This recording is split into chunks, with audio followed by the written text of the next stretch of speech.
साथ में हैं मालती ठाकुर जी, उनसे हम बात करना चाहते हैं कि अवैध शराब बिक्री से गांव में क्या प्रभाव पड़ता है।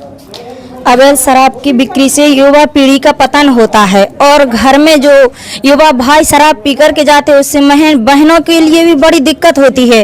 और ये जो मौजीलाल खमरिया से ज्ञापन दिया गया है उसमें तो भाई बता रहे हैं कि स्कूल के पास शराब बेची रही है, तो वहाँ छात्र छात्राओं पर भी असर पड़ता होगा जब शिक्षक पढ़ाते होंगे और जो नशेड़ी होते हैं वो शराब पी करके गाली गलौच वहीं करने लग जाते हैं। उनको ये नहीं समझ में आता कि यहाँ विद्यालय है कि क्या है, वो कुछ नहीं देखते हैं नशेड़ी लोग। देखो हमारी बहन ने बताया कि पास में स्कूल है, बच्चों पर बहुत बड़ा प्रभाव पड़ रहा है अवैध शराब को लेकर, तो उनका कहना है कि जल्दी से जल्दी आरोपियों पर कार्रवाई की जाए। खमरिया मोजीलाल की अवैध शराब बंद करो, खमरिया मोजीलाल की अवैध शराब बंद करो, खमरिया मोजीलाल की अवैध शराब बंद करो, अवैध शराब बंद करो, अवैध शराब बंद करो, हमारी मांग पूरी करो, हमारी मांग पूरी करो, हमारी मांग पूरी करो, वंदे मातरम, वंदे मातरम, वंदे मातरम, भारत माता की जय।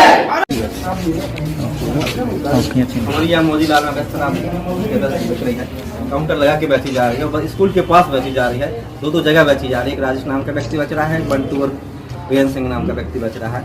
इन पर अंकुश लगाया जाए, उसको बंद किया जाए। जो युवा लोग आए हैं युवा बर्बाद करें, स्कूल के पास बच्चे इसमें नाम खोल दिए, नाम नहीं खोला इसमें। अच्छा बता देना, अलग से बता देना, अलग से बता देंगे, ठीक है। एक जो संगठन की तरफ से, हाँ गाँव वालों की तरफ से। सर अगर बंद नहीं होती तो हम तो आत्महत्या करेंगे।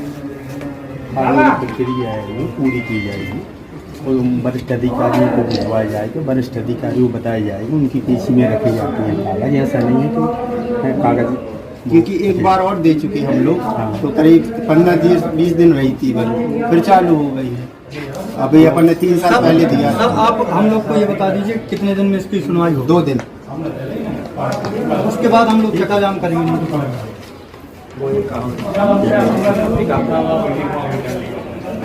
नहीं हुई कि वह ये आवाज उठा सके और आज वो इस तरह कह के पूरे पुलिस प्रशासन को बदनाम कर रहे हैं केवल एक व्यक्ति की वजह से।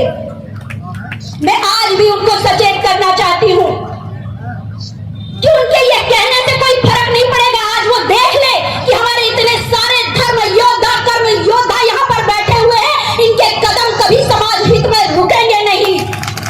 मैं यहाँ से भी कार्यकर्ताओं को बोलना चाहती हूँ कि अपने कदम को और तीव्र गति से बढ़ाओ और अपने जिले से शराब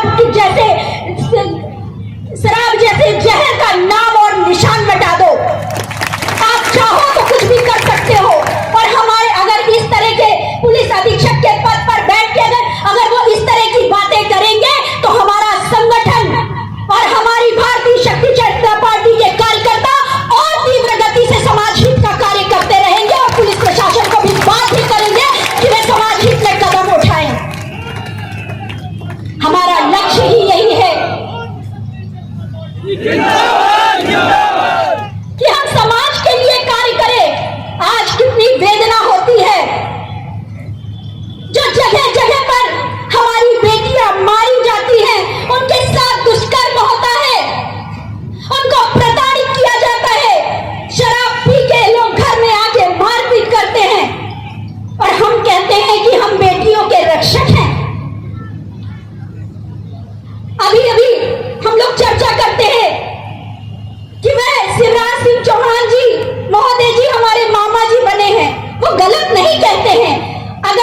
आशीर्वाद है, एक आध्यात्मिक गुरु के निर्देशन पे कार्य कर रहा है।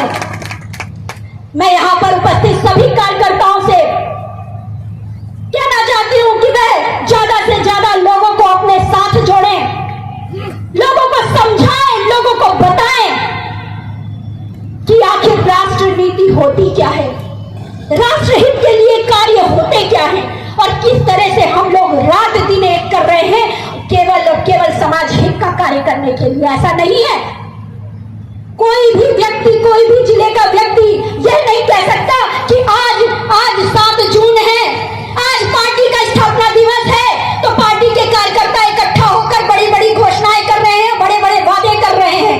नहीं, हम तो पहले भी समाज के बीच में थे, आज भी समाज के बीच में है और आपका साथ रहा तो आगे भविष्य में भी हम समाज के बीच में इसी तरह कार्य करते रहेंगे। और अगर साथ नहीं भी रहा तो पूरा जीवन हम लोगों ने केवल और केवल राष्ट्रहित के लिए समर्पित किया है और उसमें आगे बढ़ते हुए हमारे कदमों को कभी कोई रोक नहीं सकेगा।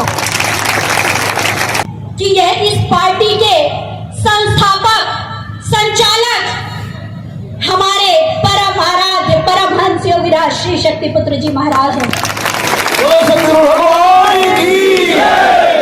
आज समाज में देखा जाए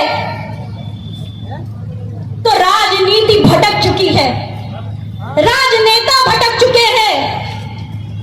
इसका कारण यही है कि उनके पीछे किसी आध्यात्मिक गुरु का सानिध्य नहीं है, आशीर्वाद नहीं है। अगर हम पुराने समय को भी देखें तो राजा राज करते थे, अपनी प्रजा के लिए कार्य करते थे, लेकिन अपने हर कार्य से पहले अपने गुरु का निर्देशन प्राप्त करते थे, उनका आशीर्वाद प्राप्त करते थे और तभी वह सच्चाई ईमानदारी से कार्य कर पाते थे अपनी प्रजा के लिए। लेकिन आज तो वर्तमान स्थिति ऐसी हो गई है कि सही निर्देशों से कोई मतलब ही नहीं है। चाहे कांग्रेस पार्टी हो, चाहे बीजेपी हो, चाहे कोई भी पार्टी हो, आज वह केवल और केवल अपना स्वामित्व स्थापित करना चाहती है, केवल और केवल अपना बिजनेस चलाने में लगी हुई है और आम जनमानस से यह बात छुपी नहीं है। कोई पार्टी आती है, उसके बाद जाती है, दूसरी पार्टी आ जाती है, लेकिन आज अगर समाज में देखा जाए तो भ्रष्टाचार, अनाचार, अत्याचार, माफिया राज वैसे का वैसे ही रहता है। आज मीडिया तंत्र की वजह से गांव-गांव में हमें पता चलता रहता है कि समाज में क्या हो रहा है, किस तरह से भ्रष्टाचार हो रहा है। हाल ही में हमने अभी भी देखा कि एक निर्माणाधीन पुल देखते ही देखते गंगा नदी में समा गया।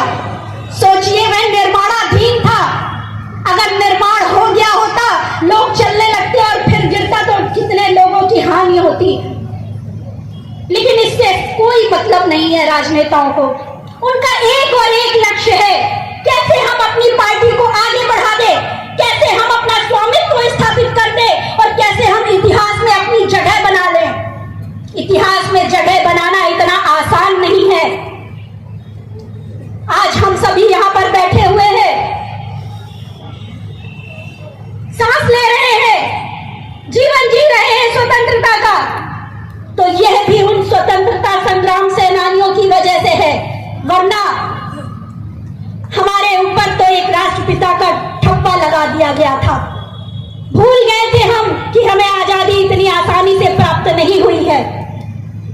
आज हमें उनके बारे में जानने की आवश्यकता है, क्योंकि जब हम उनके बारे में जानेंगे तो हमें, आज यहां पर हम बैठे हुए हैं, थोड़ा गर्मी का मौसम है, लेकिन गुरुवर का आशीर्वाद तो देखिए, जब हमें बहुत तेज गर्मी लगने लगती है तो बीच बीच में छाया हो जाती है, थोड़ी सी हवा आ जाती है, क्योंकि हम एक कर्म योद्धा है, धर्म योद्धा है, हमें समाज के लिए कार्य करना है। अगर हम उनके बारे में सोचेंगे तो उन्होंने कितनी यातनाएं सही होंगी, कितना कष्ट सहा होगा, कितनी परेशानी सही होंगी,